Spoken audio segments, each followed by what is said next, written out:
Hotel style ఆలు curry చేసుకోవడానికి ఇవన్నీ వేస్తేనే మంచి టేస్ట్ వస్తుందండి, చాలా బాగుంటుంది. మనకు హోటల్ స్టైల్ ఆలుగడ్డ కర్రీ ఇలా చేసుకోవాలండి. ఇది మనకు దోశలోకి, పూరీలోకి, చపాతీలోకి చాలా బాగుంటుంది. అయితే మరి ఇక్కడ నేను ఇందులోకి ఏమేమి వేసాను, ఎలా చేశాను అనేది వీడియో ఎక్కడ స్కిప్ చేయకుండా చివరి వరకు అయితే చూడండి. హలో అండి, welcome to mantis Monpa kitchen. ఇవాళ మనము హోటల్ స్టైల్ ఆలుగడ్డ కూర చేసుకుందాము. అందుకోసము ఇక్కడ ముందుగా ఉడకబెట్టిన ఆలుగడ్డలు అయితే తీసుకున్నాను. ఇప్పుడు మనం ఈ ఆలుగడ్డల్ని ఒక బౌల్ తీసుకోవాలి. ఇందులోకి అన్నీ వేసుకొని పెట్టుకోవాలి.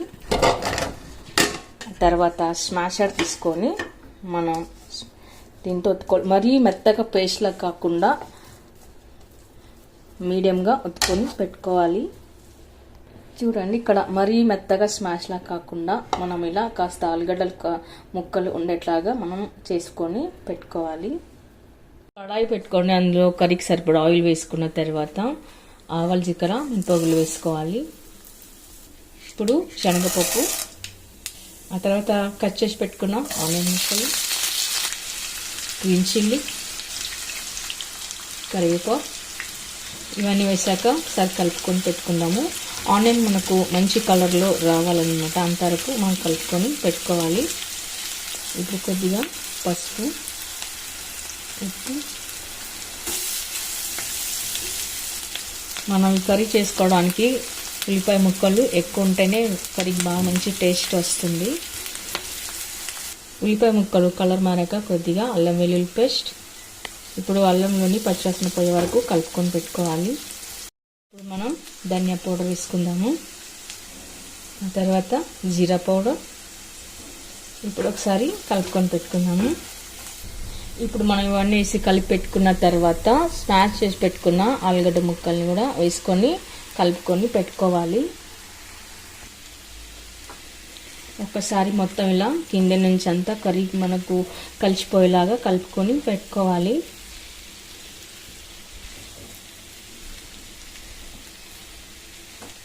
ఇప్పుడు మనం ఇలా అంతా కలిపి పెట్టుకున్న తర్వాత పైన చాట్ మసాలా వేసుకోవాలి. ఇప్పుడు ఒకసారి కలుపుకొని పెట్టుకుందాము. మీరు తినే టేస్ట్ని బట్టి ఉప్పుని వేసుకోండి. నేను ఇందాక తాలింపులో వేసాను, నాకు కరెక్ట్గా సరిపోయింది. ఆ తర్వాత మనం కొద్దిగా నిమ్మరసం అయితే వేసుకుందాము. నిమ్మరసం వేయడం వల్ల మంచి టేస్ట్ అయితే వస్తుందండి.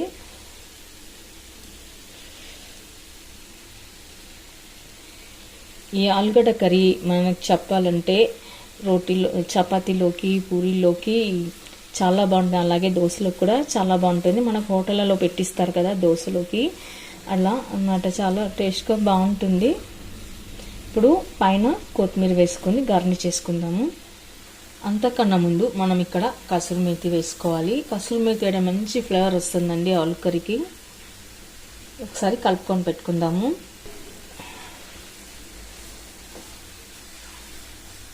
ఇప్పుడు ఫైనల్గా కొత్తిమీర వేసి గార్నిష్ చేసుకుందాము.